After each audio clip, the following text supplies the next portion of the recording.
So mga bagay na kailangan mong gawin upang ang isang lalaki na yan ay matakot na maagaw ka ng iba.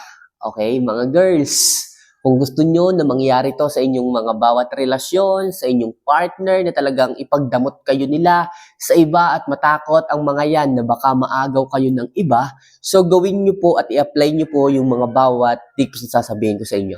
Mahalaga po na intindihin, i-apply kung kinakailangan, upang matakot ang isang lalaki na maagaw ka ng iba. Kaya mga kamamay, bago po natin ito simulan, alam ko excited na kayo. Huwag niyo sana kalimutan na mag-subscribe, mag-like, at mag-comment dito.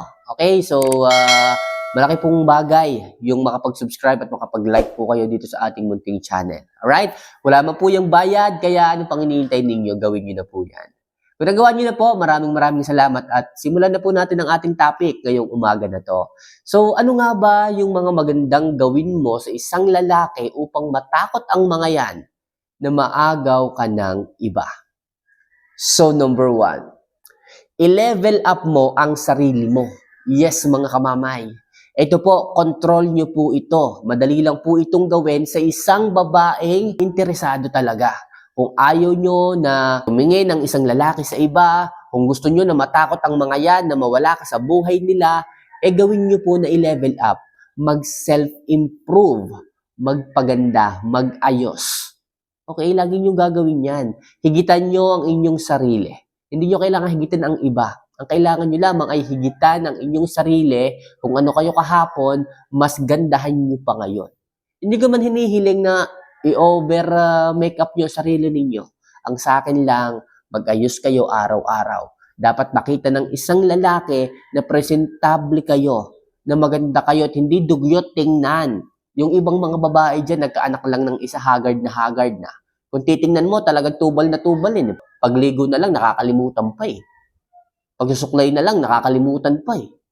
Yung iba nga dyan eh, ang lalaki ng suot na damit. Hindi naman mas magsuot ng damit. Pero kailangan, marunong din kayo mag-ayos sa sarili ninyo. Okay? Unahin nyo muna sa sarili ninyo. Sa umaga, tumingin muna kayo sa salamin. Kung maaga kayong gumising naman, tumingin muna kayo sa salamin, magsuklay, tingnan nyo sa sarili ninyo. Kung kailangan maligo muna bago kayo gumawa ng mga gawaing bahay. Okay? Para sa ganun, pag nakita kayo ng asawa ninyo, presentable kayo. Pag nakita kayo, magandahan siya. Ang hirap naman kasi mga kamamay, kung makikita kayo ng isang lalaki, umpisa pa lang ng araw, simangot na, may panis na laway pa, sabog-sabog pa ang buhok.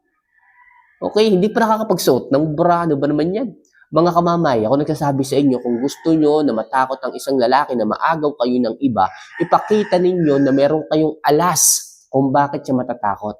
At yun ang sinasabi ko sa inyo, kailangan mag-improve kayo ng sarili ninyo. Kung tingin nyo na tumataba na kayo, bakit hindi magbuhos ng kain? Makikita ninyo, ang laki-laki nyo na, ang taas-taas ng timbang, bakit hindi kayo mag-workout and exercise? May mga online na workouts naman dyan, tutorials, makakatulong po yan. Kaso ang hirap sa inyo, sasabihin nyo, bukas talaga magja-jogging ako. Bukas talaga magsisimula na akong mag-workout. Pero nung kinabukasan, gumising nga, nag-alarm nga, tumunog yung cellphone, tapos hindi na naman bumangon. Ang lamig pala. Nakakatamad naman mag-jogging. Bukas na lang. Bumukas na ng bumukas. Lumipas ang isang taon. Gumanon ng gumanon. Hindi na nasimulan hanggang sa tinamad na. Kaya mga kamamaya, kung gusto mo na matakot ng isang lalaki na baka maagaw ka ng iba, kailangan ipakita mo sa kanya na yung sarili mo inile-level up mo day by day. Okay? Gawin niyo po yun mga kamamay. Sigurado ako. Matatakot ang isang lalaki na maagaw ka ng iba. Kung nakikita niyang sexy ka, okay, high value ka, maganda ka, blooming ka, yun ang magiging dahilan niya. Bakit siya matatakot na baka maagaw ka ng iba? So next, magkaroon ng mystery factor. Lagi niyo pong pananatilihin to mga kamamay. Mystery factor. Kamamay, anong ibig sabihin nito? Ang ibig sabihin nito, hayaan niyo pong gulatin ninyo ang isang lalaki sa mga bagay-bagay na kaya niyo palang gawin. Kaso, hindi na po ito nangyayari kadalasan. Kaya nga, hindi na nangyayari ito kadalasan. Bakit? Masyado kasi kayong chismosa. Halos lahat na yata, kinuwento nyo sa inyong mga partner. Halos lahat naman yata, sinabi nyo na. Masyado kayong madaldal. Hindi nyo binibigyan ng mystery factor ang isang lalaki na malaman kung ano man yung dapat pa niyang malaman. Hayaan yung magulat na lang ang isang lalaki. Magulat na, aba, kaya mo pala yun? Marunong ka palang mag-drawing?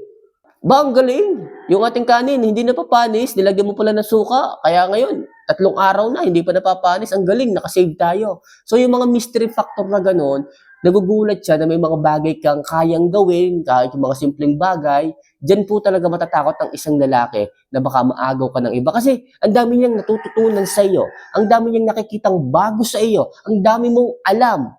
Okay, ang sarap sa feeling nun na yung partner mo, maaasahan sa mga ganyang bagay, maliliit na bagay, at saka siya natututo.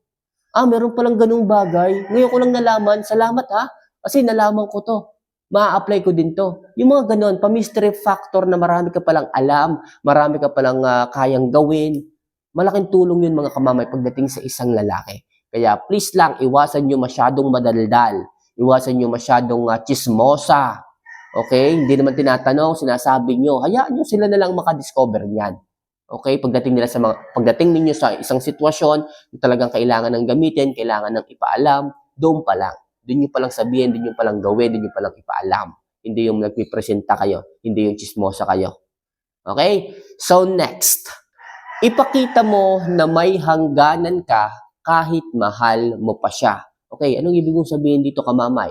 Ipakita po ninyo na kaya nyo siyang iwanan, kaya nyo siyang ipagpalit, kaya nyo lumayo kahit mahal nyo siya kung sinasaktan naman kayo, kung inaalipusta naman kayo, kung hindi na maganda ang trato sa inyo. Pakita nyo na kaya nyong mang-iwan, ipakita nyo na kaya nyong mawala. Diyan matatakot ng isang lalaki na baka maagaw ka ng iba. Lalo na kung alam mo naman sa sarili mo na ayos ka. Maraming ganito, maraming mga babaeng ganito. Ginawa mo na yung lahat, sinakripisyo mo na yung lahat, nagbabudget ka ng sobra pagdating sa inyong allowance, tapos nasisisi ka pa, tapos sinisili pa kung saan napunta yung pera, saan nagastos yung pera, bakit ganito na lang ang savings. Kapag kaganyan mga kamamay, hindi na nakikinig ang isang lalaki sa bawat paliwanag mo, o hindi ka na niya mahal, wala na yung concern, wala na yung ingat sa pagsasalita. Anong ibig ko sabihin? Wala nang ingat sa pagsasalita. Ibig sabihin, sasabihan ka na niya ng masasakit na salita below the belt. Kapag kaganyan, dapat marunong kang mag-set ng boundary. Dapat may hangganan ka. Kapag sobra na talaga, stressful ka na, kailangan nandoon yung tapang mo na lumayo, na umiwas, o mang-iwan muna kung kinakailangan. Sa ganyang paraan, makikita ng isang lalaki na dapat ka pala niyang ingatan. Wala palang problema sa iyo. Naging tapat ka lang, naging totoo ka lang sa kanya. At yan ang katatakutan ng isang lalaki na baka maagaw ka ng iba. Bibihira po yung ganyang babae na nagsasabi ng katotohanan, nagtatapat, okay, sa isang lalaki. Kaya hanggat maaari mga kamamay, mag-set kayo ng hangganan. Huwag niyong hayaan ng isang lalaki na abusuhin kayo, nasaktan lang kayo, at nandyan lang kayo nagtitiis. Kung kinakailangan lumayo, lumayo kayo, at dyan makikita ng isang lalaki ang halaga mo. So next, panatilihin ang social life mo. Yes, mga kamamay, panatilihin nyo pa rin ang social life ninyo. Yung mga kaibigan ninyo, bigyan nyo pa rin ng oras. Hindi man ganong karami ang oras, pero huwag nyo kalilimutan. Yung mga mahal nyo sa buhay, magbigay pa rin kayo ng oras. Kamamay, kaya nga may asawa ka na eh. Dapat sa asawa mo na lang binibigay ang oras mo. Hindi po lahat. Yung malaking part sa asawa mo, sabihin na natin 80% sa asawa mo, napakalaki na po nun. Yung 10% sa mga kaibigan mo, yung 10% sa mga mahal mo sa buhay.